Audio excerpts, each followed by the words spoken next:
Shri Maheshwari times के सभी पाठकों और श्रोताओं को श्रद्धा करता का नमस्कार। बात हम सब की माँ के कई रूप हैं, उसमें से धैर्य है, प्यार है और इतनी फिक्र है कि इसका कर्ज उतारना बहुत ही मुश्किल है। मन की बात चेहरे से ही पढ़ लेती है। माँ बिन बोले हर ख्वाहिश पूरी कर देती है। तेरी गोद में जन्नत, स्वाद तेरे ही हाथों में, बच्चों के खातिर वो दुनिया से लड़ लेती है। जीत हमारी, अभिमान हमारी, तेरे उपकार हैं, जीवन ये तेरा उपकार है। माँ तुझे प्रणाम है। Happy mother's day. आपको किसी ने पूछा कि माँ इतनी इम्पोर्टेंट क्यों होती है, तो स्वामी विवेकानंद ने एक बहुत सुंदर सा एक जवाब दिया कि माँ की महिमा संसार में किस कारण से होती है। तो बोले कि 5 सेर वजन का एक पत्थर लेकर आओ और उसे कपड़े में लपेट कर अपने पेट पर बांधो और 24 घंटे बाद मेरे पास आना, मैं बताऊंगा। उस व्यक्ति ने पेट पर पत्थर बांधा और चंद तारा दिन भर पेट पर पत्थर बांध के वो इतना परेशान हो गया, इतना थक गया कि पत्थर का बोझ लेकर चलना ही असहनीय हो गया। आखिरकार उसने थक कर स्वामी जी के पास जाकर बोला कि मैं इस पत्थर को अब नहीं सह पाऊंगा और न चल पाऊंगा।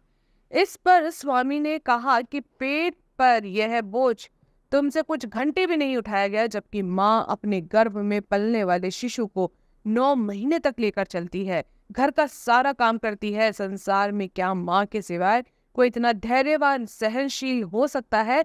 इसीलिए माँ की महिमा अपरंपार है। अब कुछ दिनों में क्या हुआ कि एक और अपन कहानी सुनते हैं माँ के, कि जीवन बदलने की एक कहानी है कि मशहूर वैज्ञानिक थॉमस एडिसन के जीवन में भी ऐसा ही टर्निंग पॉइंट आया था कि एक दिन एडिसन की टीचर ने उनको लेटर दिया कि अपनी माँ को दे देना, और एडिसन ने अपनी माँ को वो लेटर दे दिया और पढ़ने को कहा।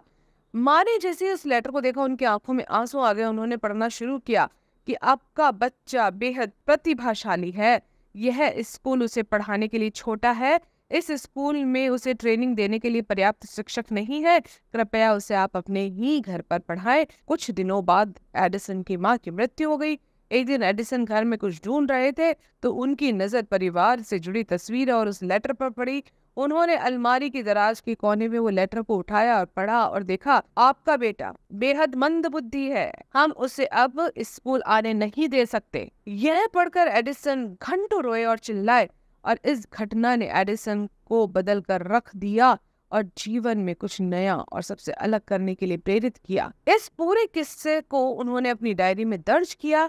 उन्होंने लिखा, थॉमस एल्वा एडिसन अपनी हीरो माँ का मंद बुद्धि लड़का है जो सदी का जीनियस बना। तो माँ ऐसी होती है, अपने बच्चों को अपनी सर आंखों पर रखती है, उनकी जो भी कमियां उन्हें छिपाती है। तो हमें भी अपनी माँ को उतना ही मान सम्मान देना है।